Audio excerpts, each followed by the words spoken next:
Hey there. My name is Eric Simon, and I'll be teaching a course for Ollie Berkeley called John James Audubon and the Birds of America. This course will focus on the very interesting life of Audubon and the publication of his masterwork, The Birds of America, which is still considered today to be one of the finest illustrated books ever published.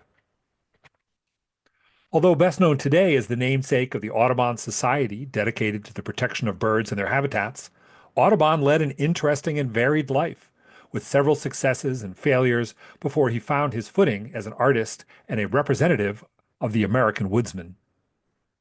We'll talk about his childhood and upbringing in Haiti, France, and Mill Grove, Pennsylvania, where he first learned to appreciate nature and birds in particular.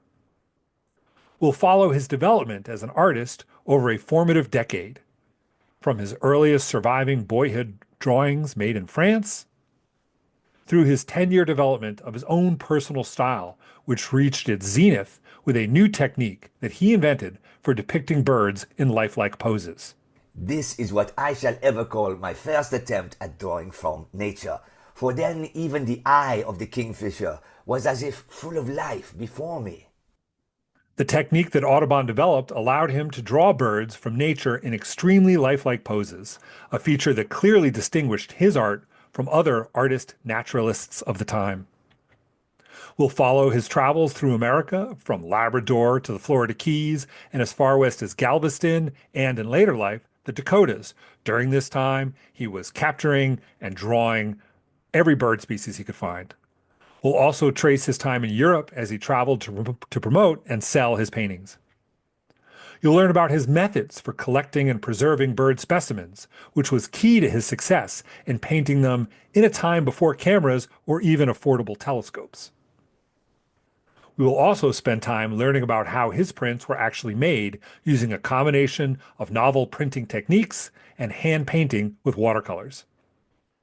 The result of 14 years of collecting in the field, painting, and engraving was his monumental publication, The Birds of America. And when I say monumental, I mean it literally. This is a massive book measuring over 4 feet by 3 feet. We'll devote a lot of our time to viewing the paintings themselves, studying what makes them unique in the history of natural art, such as his use of accurate backgrounds to not only convey a sense of the living birds, but to provide artistic qualities as well. We'll discuss how Audubon's work sits at the intersection of art and science, being both scientifically accurate and aesthetically pleasing. And we'll even talk about some fun Easter eggs that can be found within his art. Finally, we'll discuss Audubon's legacy, both positive and negative. To quote his personal motto in English, time will uncover the truth. So I hope this sounds interesting, and then you'll be able to join me for this course. I'll see you there.